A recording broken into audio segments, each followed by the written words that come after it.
नमस्कार, मैं हूं संजय शर्मा। आप देख रहे हैं 4PM न्यूज़ नेटवर्क। देश के गृह मंत्री अमित शाह जी ने एक बयान दिया है पत्रकारिता को लेकर। कोई नई बात नहीं है। सरकार कई बार पत्रकारों को नसीहत देती रहती है, सीख देती रहती है, बताती रहती है कि उन्हें कैसे काम करना चाहिए। हालांकि देश की मीडिया इतनी बढ़िया है, इतनी शानदार है कि उन्हें ज़रूरत ही नहीं लगती कि मोदी जी या अमित शाह जी कोई दिशा निर्देश जारी करें। आंखों की इशारा समझते हैं, आंखों का इशारा समझती है मीडिया। तो जो तुमको हो पसंद वही बात करेंगे। तो ज़रूरत ही नहीं पड़ती है आपको। 95% मीडिया, जो रवीश ने कहा गोदी मीडिया, उसमें बदल गई है। तो जो साहब को पसंद होता है, जो छोटे साहब को पसंद होता है, मीडिया वही करती है। लेकिन एक बयान दिया है जिससे मुझे बहुत कंफ्यूज कर दिया। देश के होम मिनिस्टर हैं तो कोई गलत बात तो करेंगे नहीं, गृह मंत्री बहुत इंपॉर्टेंट होता है। उन्होंने कहा है कि पत्रकारों को कोई भी जनादेश आए तो उसको बहुत खुले मन से लेना चाहिए, किसी के भी पक्ष में आए। ये तो 100% सच बात है। सरकार किसी की बने, इससे पत्रकारों को कोई फर्क नहीं पड़ना चाहिए। कोई निरप, हमें क्या हानि, कोई भी राजा हो, हमें क्या फर्क पड़ता। और साथ ही उन्होंने कहा कि पत्रकारों को एक्टिविस्ट नहीं होना चाहिए। पत्रकार अलग होते हैं काम, और एक्टिविस्ट अलग होते हैं। पहले मैं आपको सुनवाता हूं अमित शाह जी ने कहा क्या, फिर मैं आज इस पे विमर्श करूंगा। और आज आपके सामने एक ऐसा विमर्श करूंगा जिससे आपको मेरी भूमिका भी समझ में आ जाए कि मैं पत्रकार हूं, एक्टिविस्ट हूं, मैं सही पत्रकारिता करता हूं या नहीं करता हूं, जिससे कोई भ्रम आपके मन में भी नहीं रह जाए। आपको समझ में आ जाए कि मैंने किया क्या है और मेरा एक्टिविज्म अगर है तो सही है समाज के लिए या नहीं है। पहले अमित शाह जी का बयान सुनिए। शासन किसी का भी हो, अच्छी चीजों को स्वीकार करना चाहिए।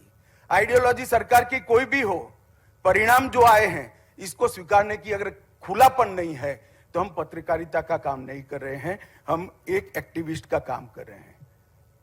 एक्टिविस्ट पत्रकार नहीं हो सकता, पत्रकार एक्टिविस्ट नहीं हो सकता।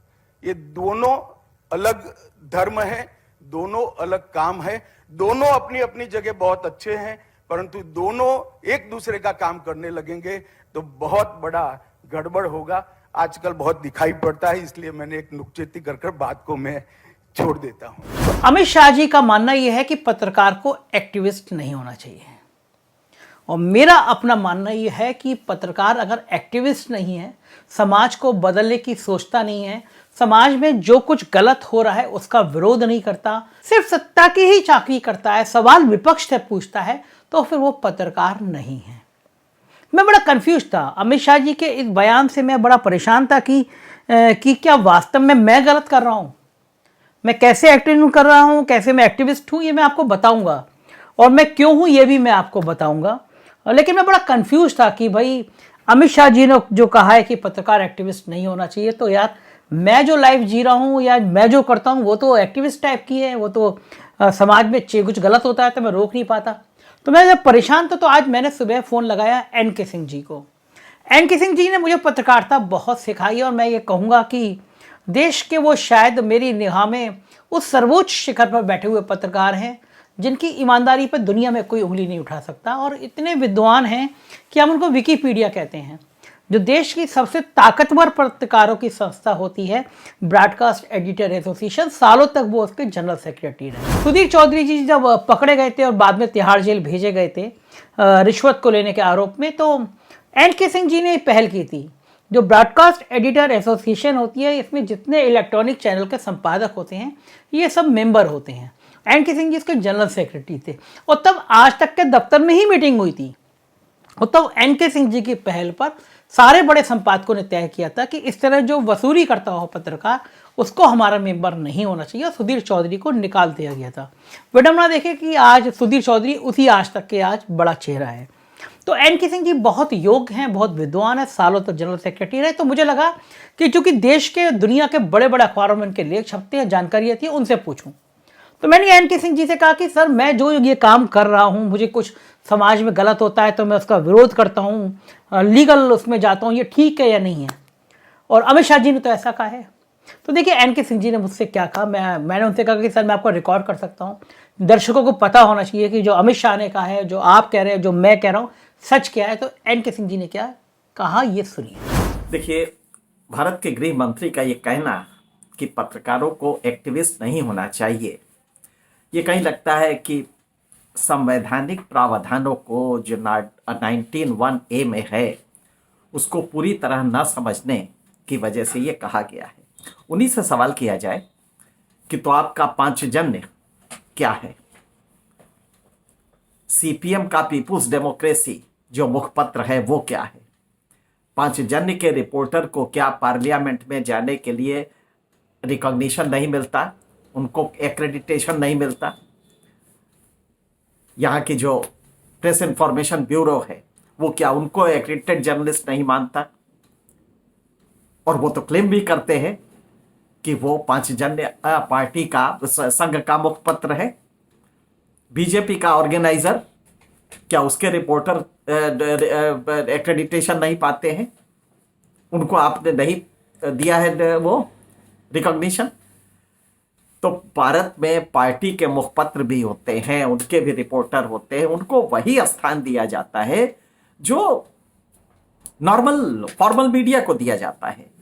तो पहला तो ये कि वो एक्टिविस्ट है ये उसको डिक्लेयर करना होगा। अगर ये किसी पॉलिटिकल पार्टी का है, कहीं मनाही नहीं है। भारत के संविधान में 19(1)(a) में स्पष्ट रूप से एवरी सिटीजन वर्ड लिखा हुआ है। हर नागरिक को यह अधिकार है फ्रीडम ऑफ एक्सप्रेशन का।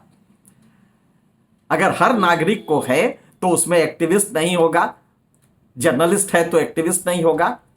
हाँ, एक्टिविस्ट होगा तो वो डिक्लेयर करेगा कि उसको उसकी पॉलिटिकल लीनिंग है कौन सी, उसका रुझान क्या है, जैसे कि पांचजन्य करता है, जैसे कि ऑर्गेनाइजर बीजेपी का करता है, जैसे कि सीपीएम का पीपुल्स डेमोक्रेसी करता है। लगभग हर तमाम पॉलिटिकल पार्टीज हैं जिनके अपने मुखपत्र हैं। तो पहला तो ये। अब यहां पे अगर कोई व्यक्ति सोशल कॉज कर रहा है, मान लीजिए कि वो पत्रकार भी है और समाज में अंधों के प्रति जागरूकता पैदा कर रहा है कि देखिए अंधों को हमें सोशल सिक्योरिटी देनी चाहिए, इसके लिए वो लड़ रहा है। अगर वो स्वच्छता के लिए लड़ रहा है, देश के प्रधानमंत्री क्या करते हैं? भारत में स्वच्छता का जो अभियान चलाए हैं वो क्या पॉलिटिकल प्रोसेस है? वो तो समाज सुधार का प्रोसेस है ना। तो वो कैसे कर रहे हैं ये? आपने सुना एन.के. सिंह जी ने क्या कहा। अब मैं आता हूं अपनी जिंदगी पर, जिसकी वजह से मैं ये वीडियो बोल रहा हूं। मैं शुरुआत करता हूं कि कहां से मैं एक्टिविस्ट बनने की मेरे अंदर से ये दिमाग में आया कि मुझे ये सब करना चाहिए। दरअसल पत्रकारिता मैंने हमेशा जब शुरू की या बाद में भी की तो मुझे लगता था कि जो सिस्टम है, जो गलत हो रहा है, उसके खिलाफ पत्रकारों को जरूर लिखना चाहिए। तो मैं बात कर रहा हूं उस समय की जब समाजवादी पार्टी की सरकार थी प्रदेश में। आपको याद होगा नोएडा में एक नीरा यादव का मामला हुआ था प्लॉट आवंटन का। नीरा यादव का जलजला था मुलायम सिंह जी की सरकार में। उसके बाद वो एक प्लॉट घोटाले में फंस गई थी और जो एक राजीव कुमार आईएएस थे वो भी उसमें फंसे थे। तो 3 साल की सजा हुई थी और 1 महीने की छुट्टी गए थे। हाई कोर्ट की सिंगल बेंच से स्टे आए थे, फिर प्रमुख सचिव नियुक्ति बने थे। तो मेरे को ये बड़ी खराब लगी थी चीज़ की, मतलब इस तरह आपको 3 साल की सजा होने के बाद में भी आप प्रमुख सचिव नियुक्ति कैसे रह सकते हैं। तो एक मेरा बड़ा फैसला था कि मुझे पता था कि प्रमुख सचिव नियुक्ति किसी भी सरकार में सबसे महत्वपूर्ण पद होता है। तो मैंने समाजवादी पार्टी की सरकार में एक हाई कोर्ट में जनहित याचिका दायर करी और जो मूल भाव था उस जनहित याचिका का वो यह था कि 3 साल की सजा होने के बाद कोई व्यक्ति चुनाव नहीं लड़ सकता, वो सांसद नहीं बन सकता, वो विधायक नहीं बन सकता।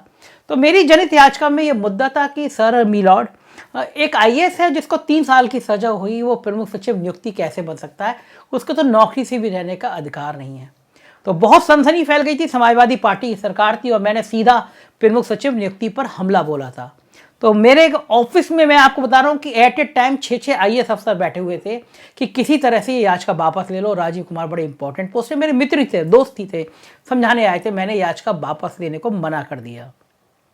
अगले दिन हाई कोर्ट में सरकार की तरफ से बड़े जाने माने वकील खड़े हुए थे और बहस हुई और जज ने मुझसे भी पूछा था कि भाई आप इस तरह की बात क्यों कर रहे हैं। तो मैंने कहा था कि ये कितना गलत परंपरा है, सीबीआई विरोध नहीं कर रही है, इस याचिका को सीबीआई को आना चाहिए था कि भाई एक प्रमुख सचिव नियुक्ति ऐसा कैसे बनाया जा सकता है जो 3 साल की सजा याफ्ता हो।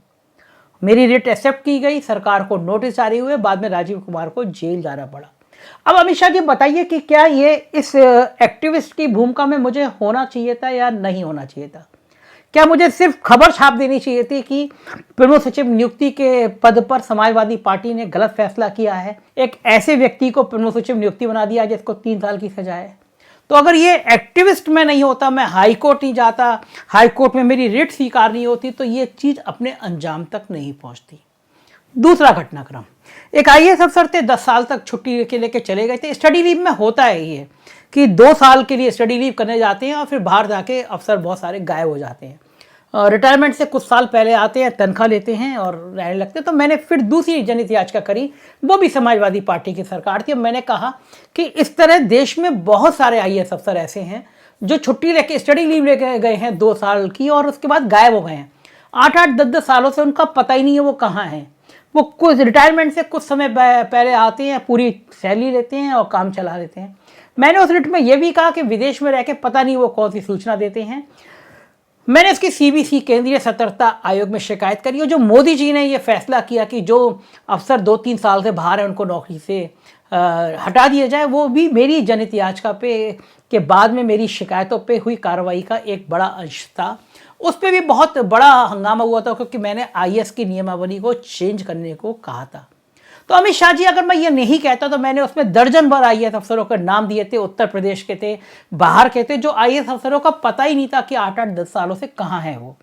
उसके बाद उनमें से मेरी रिट के बाद हंगामा हुआ, पूरे देश और दुनिया में ये खबर छपी कि एक पत्रकार ने एक रिट करी है, जनहित याचिका करी है कि ऐसे आईएएस अफसर जो सालों से गायब हैं उनको नौकरी से बर्खास्त किया जाए, क्योंकि कोई क्लर्क अगर गायब होता है 2 साल तक नहीं आता है तो उसको नौकरी से बर्खास्त कर दिया जाता है।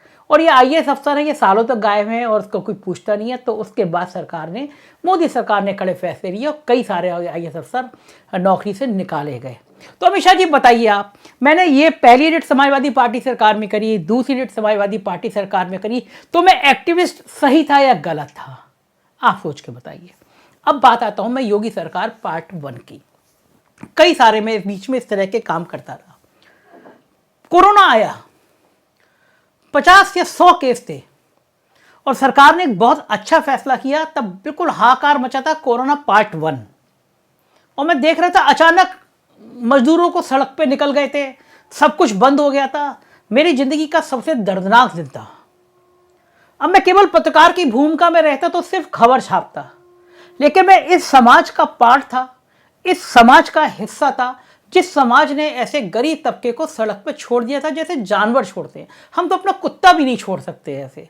पैरों से मैंने खून रिसते हुए देखा। मैंने एक महिला को, बच्चे और सामान को कंधे पर रख के देखा। मैंने भूख से तड़प तड़प के, प्यास से तड़पते तड़पते बच्चों को देखा।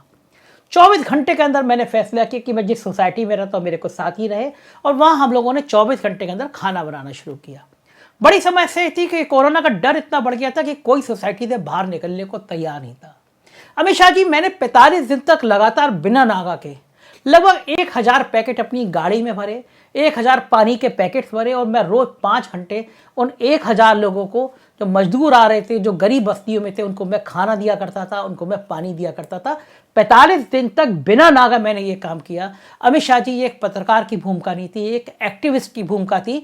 जो एक्टिविस्ट चाहता है कि समाज में जो दर्द है उस दर्द को वो शेयर कर सके, वो साझा कर सके। अब आप मुझे बताइए, मैं पत्रकार होता तो मैं एक वीडियो बोल रहा होता, मैं अपने अखबार में छाप रहा होता, लेकिन मैं अखबार और वीडियो की भूमिका के साथ साथ एक भूमिका का और निर्वहन कर रहा था जो मुझे एक्टिविस्ट बनाती है, जो मुझे समाज के साथ जोड़ती है।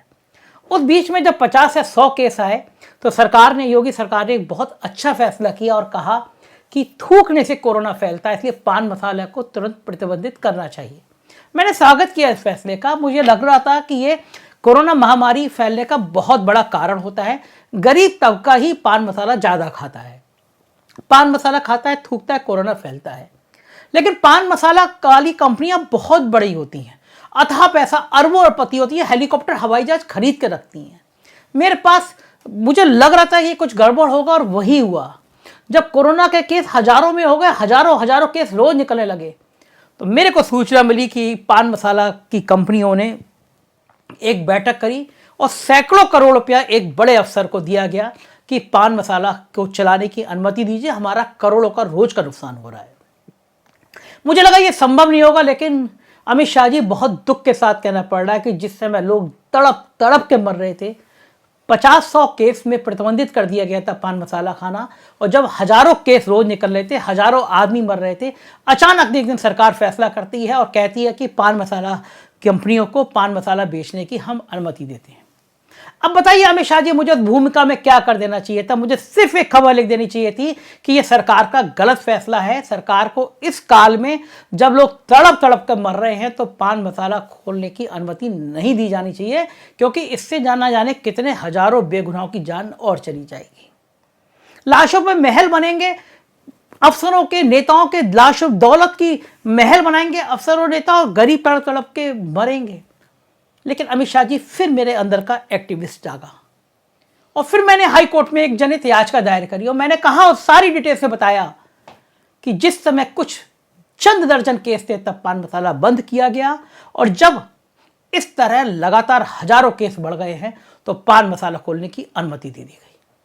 अमित शाह जी, यकीन मानिए, मैं जानता हूं, मेरा दिल जानता है, मेरा ईमान जानता है कि पान मसाला वाली कंपनियों के लोगों ने मुझे किस हद तक लालच देने और धमकाने की कोशिश करी कि मैं अपनी जनहित याचिका वापस ले लूं, वो रिट वापस ले लूं। उनका करोड़ों का रोज का नुकसान था। मैंने मना कर दिया कि मैंने आज तक कोई कंप्लेंट, कोई जनहित याचिका, कोई PIL कभी वापस नहीं ली। अब बताइए अमित शाह जी, एज एक्टिविस्ट के नाते क्या ये मेरी भूमिका ठीक थी या नहीं थी? मुझे उन हजारों लोगों की जान बचाने के लिए एक संघर्ष करना चाहिए था या नहीं करना चाहिए था, या सिर्फ पत्रकार रह के खबर लिख देनी चाहिए थी, या फिर मुंह से बोल देना चाहिए था? मैं उस एक्टिविज्म को प्यार करता हूं, दीवानगी की हद तक प्यार करता हूं, जो समाज के दर्द के साथ खड़ा होता है। जब पान मसाला वाली कंपनियों को मुझ पे दाल नहीं गली तो मैं नहीं कहना चाहता कि उन्होंने हाई कोर्ट में क्या कहा। आज तक कोरोना पार्ट 1-2 खत्म हो गया, मेरी रिट खारिज नहीं हुई, लेकिन सनी देओल के पिक्चर की तरह तारीख पर तारीख लग रही है। अमित शाह जी, रिकॉर्ड निकलवा के देखिएगा, रजनीगंधा जैसी बड़ी कंपनी ने, फिर कह रहा हूं, रजनीगंधा पान मसाला वाली बड़ी कंपनी ने हाई कोर्ट में एफिडेविट लगाया और यह कहा कि साहब हमने प्रधानमंत्री केयर फंड में 10 करोड़ रुपए दिया है, हम तो माउथ फ्रेशनर देना चाहते हैं। मैं हैरान रह गया, मुझे उम्मीद नहीं थी। अगर आपने प्रधानमंत्री केयर फंड में 10 करोड़ रुपए दिया है तो आप इस देश के लोगों को मौत नहीं दे सकते। मैंने इसका विरोध किया, हाईकोर्ट के गेट पे खड़े होकर मैं बोला, मेरा वीडियो है। दुनिया की तमाम देशों की बड़ी मीडिया संस्थानों ने मेरी बात छापी, मेरे ऊपर वीडियो बनाए, कुछ जाने किन किन एजेंसियों ने मेरी खबर छापी है, लिखा कि रजनीगंधा इस तरह का काम कैसे कर सकती है, रजनीगंधा प्रधानमंत्री केयर फंड में 10 करोड़ रुपए देकर इस तरह लोगों की जान के साथ खिलवाड़ कैसे कर सकती है। अमित शाह जी, एक पत्रकार की, एक्टिविस्ट के रूप में यह भूमिका क्या सही थी या गलत थी? अमित शाह जी, कुछ और दर्द है मेरे साथ। मैंने उस कोरोना काल में मैं दोनों बार पीड़ित हुआ। मैं जिस तरह से घूम रहा था, जिस तरह समाज के लिए काम कर रहा था, उसमें मुझे कोरोना होना ही था। मेरे लंग्स में इंफेक्शन हो गया, बहुत बुरी तरह इंफेक्शन हो गया। मैं 10 दिन हॉस्पिटल में था और उन 10 के 10 दिन में हॉस्पिटल से कोरोना की डायरी लिखता था। मुझे लग रहा था ये मेरे जीवन का अंतिम काल है, मैं नहीं बच पाऊंगा। लेकिन दर्द था कि मैं इस जगह बेबस हो गया हूं कि मैं लोगों की और सेवा नहीं कर पा रहा हूं। फिर जब बाहर आया, ईश्वर ने मुझे बचाया, मैं बाहर आया तो मैंने फिर गंगा में बहती हुई लाशें देखी। फिर मैंने तड़प तड़प के उन लोगों को देखा। मैंने अपने रिश्तेदारों को खोया कोरोना में। उनकी अंतिम संस्कार कराने के लिए मैं तड़पा कि किस तरह मैं वहां उनकी डेड बॉडी उठा के किसी तरह उनका दाह संस्कार हो जाए। मैंने वो विदेश में रहने वाले सैकड़ों बच्चे देखे जो यहाँ पे अफसरों को, नेताओं को फोन कर रहे थे कि हम आपको जो रुपए देना चाहे वो रुपए भिजवा देंगे, हमारे माँ बाप का अंतिम संस्कार करा दीजिए जो कोरोना से मर गए हैं। मैंने KGA चलाने वाली वर्षा जैसी बहादुर महिलाओं को देखा जो दिन रात अपना घर परिवार छोड़कर इस तरह की लाशों को ढो रही थी, लाशों को दाह संस्कार करा रही थी। वो जीवन का दर्दनाक काल था। तब मुझे लगा कि गंगा के किनारे हो क्या रहा है। अमित शाह जी, तब मैंने NGT में शिकायत करी और मैंने NGT में कहा कि ये देश के अंदर बड़ा खलवाड़ हो रहा है। गंगा के किनारे लाशें दबा दी जा रही हैं, जला दी जा रही हैं। मैंने कहा एक पॉलिसी बननी चाहिए पूरे देश में कि गंगा के किनारे साफ रहे, स्वच्छ रहे। और अमित शाह जी, NGT ने उस मेरी रिट पर यूपी और बिहार सरकार को नोटिस जारी कर दिया है। दुनिया के तमाम बड़े अखबारों ने छापा कि NGT ने सरकार को नोटिस जारी करके पूछा कि गंगा में लाशें क्यों बही, क्या क्या निस्तारण किए गए, किन लोगों पर FIR की गई, भविष्य की क्या योजना है। अब अमित शाह जी क्या करना चाहिए था? मुझे सिर्फ अखबार में खबर छापी जानी चाहिए थी कि गंगा के किनारे लाशें लगातार दफनाई जा रही हैं, गंगा प्रदूषित हो रहा है, या फिर मुझे एक एक्टिविस्ट की तरह सामने आना चाहिए था और एनजीटी में जाकर शिकायत करना चाहिए था कि सरकारें सही काम नहीं कर रही हैं। मुझे बहुत परेशानी हुई अमित शाह जी, बहुत परेशानी होती है, किसी भी एक्टिविस्ट को होती है। आप सही कह रहे हैं कि किसी भी एक्टिविस्ट को होती है परेशानी। बेवजह की मेरे ऊपर जांच सेटअप कर दी गई, आर्थिक अपराध अनुसंधान की जांच सेटअप कर दी गई। सुप्रीम कोर्ट की रूलिंग है कि किसी भी व्यक्ति जब तक उसका नाम, उसका पता कंफर्म ना हो, एफिडेविट में जांच नहीं की जा सकती। यूपी सरकार के एक बड़े अफसर ने अपने दफ्तर में शायद अपने चपरासी को बुलाया, 6 लाइनें लिखवाई कि मेरे पास अथाह संपत्ति है और उस पर मेरे आर्थिक अपराध अनुसंधान की जांच सेटअप कर दी गई। मुझे बुलाया गया, कहा साल में जितना विज्ञापन चाहिए, जितने करोड़ का विज्ञापन चाहिए उतना ले लो, पहले पेज पे ये सब मत छापो, एक्टिविज्म मत करो, कोई जरूरत नहीं है समाज की। अमित शाह जी, मुझे भी सुख की जिंदगी अच्छी लगती होगी, मैं भी चाहता हूंगा कि मेरे पास बड़े अफसर नेता आए, मैं भी बड़े ग्लैमर में रहूं, बहुत सम्मान के साथ रहूं। अमित शाह जी, मुझे भी अच्छा लगता है कि मेरे को हर तरफ सत्ता भी मेरे को रिकॉग्नाइज करे। ये कांटों भरी जिंदगी कौन पसंद करता है? लेकिन समाज के प्रति कुछ दायित्व। अमित शाह जी, 6 इंस्पेक्टरों की टीम बनाई गई, 18 जिलों में मेरी जांच कराई गई, कुछ नहीं मिला। आर्थिक अपराध अनुसंधान की तरफ से एक लेटर लिखवाया गया कि मेरे पास बड़ी संपत्ति है और मेरी जांच इनकम टैक्स और प्रवर्तन निदेशालय से, ईडी से करा ली जाए। मैं हंसा, मैंने उन अफसरों से कहा कि जिसका दामन दागदार होता है वो सरकार से सवाल नहीं करता, वो सरकार से आंख में आंख मिला के बात नहीं करता। बहुत परेशानी हुई अमित शाह जी। अखबार के सारे विज्ञापन बंद कर दिए गए, सारे आर्थिक स्रोत बंद किए गए, दफ्तर पर 2 बार हमला हुआ, एसटीएफ पीछे लगी। ये नुकसान होते अमित शाह जी, किसी भी एक्टिविस्ट की जिंदगी आसान नहीं होती। मैं ये सब काम नहीं करता तो मैं आज सत्ता के गलियारों में बहुत चमकता हुआ सितारा होता। मैं भी 2000 के नोटों में चिप ढूंढ रहा होता अमित शाह जी, और आपके करीब बैठा होता। ये कांटों भरी रहा, चला इसलिए क्योंकि समाज के प्रति मेरी जिम्मेदारी थी। बहुत दर्द होता है अमित शाह जी, बहुत परेशानी होती है। आप सोच नहीं सकते कि सत्ता आपको जब आपका वजूद खत्म करने की कोशिश कर रही होती है तो आपको कितना लड़ना पड़ता है। मेरे लहजे में जी हजूर नाता, मेरे लहजे में जी हजूर नाता, इसके अलावा साहब मेरा कोई कसूर ना था। मेरे लहजे में जी हजूर ना था, इसके अलावा साहब मेरा कोई कसूर ना था। अगर पल भर को भी मैं बेजमीर हो जाता, यकीन मानिए कब का वजीर हो जाता। अमित शाह जी, नींद नहीं आती, लेकिन इन वजीरों को नींद नहीं आती। इन 2000 के नोटों में चिप ढूंढने वालों को, सत्ता के सिंहासन पर लेटने वालों को नींद नहीं आती। मेरा दिल, मेरी आत्मा बहुत खुश रहती है। मैं बहुत खुश होता हूं जब मैं लगता है कि मैं किसी ताकतवर शख्स के खिलाफ, मैं सत्ता तंत्र के खिलाफ, मैं भ्रष्टाचारियों के खिलाफ आवाज उठाने वाला पत्रकार बनता हूं। अमित शाह जी, आपको पता ही नहीं होगा उत्तर प्रदेश में क्या हो रहा है। एक वाइस चांसलर है, विनय पाठक नाम है, सैकड़ों करोड़ के घोटाले के आरोप है उनके ऊपर। शिक्षा का सबसे बड़ा मंदिर होता है, कुलपति हैं वो। उनके भ्रष्टाचार के मामले सामने आए तो उनके खिलाफ एफआईआर दर्ज हो गई, एसटीएफ को जांच दे दी गई। एसटीएफ लगातार मेल कर रही है, वीसी साहब गायब है, महीनों से गायब है। मामला तूल पकड़ा तो आपने, केंद्र सरकार ने सीबीआई जांच के आदेश दे दिए, सीबीआई ने भी एफआईआर कर दी।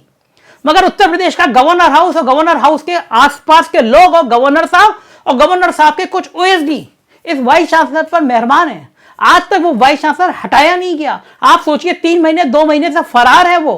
करोड़ों रुपए के भ्रष्टाचार की खबरें छप रही हैं। एसटीएफ और सीबीआई उसके खिलाफ एफआईआर लगा चुकी हैं, लिख चुकी हैं, मगर वो वाइस चांसलर बना हुआ है। तो क्या करना चाहिए था अमित शाह जी? सिर्फ खबर छापनी चाहिए थी। मैंने इससे आगे जाके काम किया। मैंने गवर्नर को लीगल नोटिस दिया। मैंने कहा कि अगर इस वाइस चांसलर को नहीं हटाएंगे, क्योंकि महीनों तक जिन बच्चों की डिग्री पे साइन किए होंगे वो इसी भ्रष्टाचार के आरोपी वाइस चांसलर के साइन होंगे। क्या कहेगा बच्चा कि मेरी डिग्री पे जिसके साइन है वो सैकड़ों करोड़ के भ्रष्टाचार का आरोपी है? मैंने खबर छापी। अमित शाह जी, उत्तर प्रदेश के इतिहास में कभी ऐसा नहीं हुआ होगा कि गवर्नर का फोटो लगा के किसी अखबार ने खबर छापी हो, गवर्नर को नोटिस दिया हो। वाइस चांसलर नहीं हटा तो मैं हाई कोर्ट जाने की तैयारी कर रहा हूं। अमित शाह जी, क्या गलत है ये? कोई तो बोलेगा। थोड़ी देर को आप इस तरफ आके देखिए, मुझे पता है आप सरकार चला रहे हैं, आपको कभी पसंद नहीं आएंगी विरोध की आवाज, और आपकी गलती नहीं है किसी की जगह। आपकी जगह कोई और पार्टी का नेता होता तो शायद उसको भी नहीं लगती। इस देश ने इमरजेंसी भी देखी, आपातकाल देखा है, कभी भी सरकारों को ऐसे एक्टिविस्ट पसंद नहीं आते। लेकिन एक्टिविस्ट की भी अपनी एक परेशानी है, दर्द है। मैं क्या करूं, ईश्वर ने मुझसे ये कहा है, भगवान के संदेश हैं जो मेरे सपनों में आते, मेरे मन में आते कि जहां गलत होगा वहां इसका विरोध करना चाहिए। एक बार फिर विचार कीजिएगा अमित शाह जी, और कहिएगा कि हर देश के हर पत्रकार को एक्टिविस्ट होना चाहिए। इस देश के हर पत्रकार को जहां गलत है, गलत दिख रहा है, गलत हो रहा है, उसके खिलाफ बोलना चाहिए, अदालतों तक जाना चाहिए। बहुत परेशानियां हैं इस रास्ते में, लेकिन यकीन मानिए अमित शाह जी, आज दुनिया के 140 देशों में अगर मुझे देखा जाता है, मैं कहीं पे भी जाता हूँ, मॉल में जाता हूँ, एयरपोर्ट पे जाता हूँ, कोई दिन ऐसा नहीं होता है जहाँ लोग मेरे संग फोटो ना खिंचवाते हो। आप नेता हैं, आपके संग खिंचवाने के वाले लोग लाइन में लगे रहते हैं, लेकिन हम तो बहुत छोटे पत्रकार हैं। हमको भी समाज का जब ये प्यार दिखता है, देश दुनिया के लोग हमें मेल करते हैं, दुनिया भर से मेल आते हैं और इस बहादुरी की दाद देते हैं और कहते हैं कि समाज में ऐसे लोगों की ज़रूरत है, तो अमित शाह जी सकून के ये प्यार भरे बल लगते तो बहुत अच्छे हैं। और मुझे लगता है दुनिया की कोई दौलत, कोई ग्लैमर, किसी नेता के साथ फोटो, कहीं दरबार में खड़े होकर दरबारी बन जाना, उससे कहीं ज़्यादा एक्टिविस्ट होना अच्छा है। और मैं अमित शाह जी ये भूमिका निभाता रहूँगा, भली मेरी ज़िंदगी रहे या ना रहे, मैं बाहर रहूँ, मैं जेल में रहूँ, मैं परेशानियों का सामना करूँ, मैं CBI, इनकम टैक्स और ED को झेलूँ, कुछ भी हो जाए, लेकिन सच की आवाज़ तो मैं बोलता रहूँगा। मुझे यकीन है अमित शाह जी एक दिन आप भी कहेंगे कि एक्टिविस्ट की भूमिका मेरी सही थी। शुक्रिया।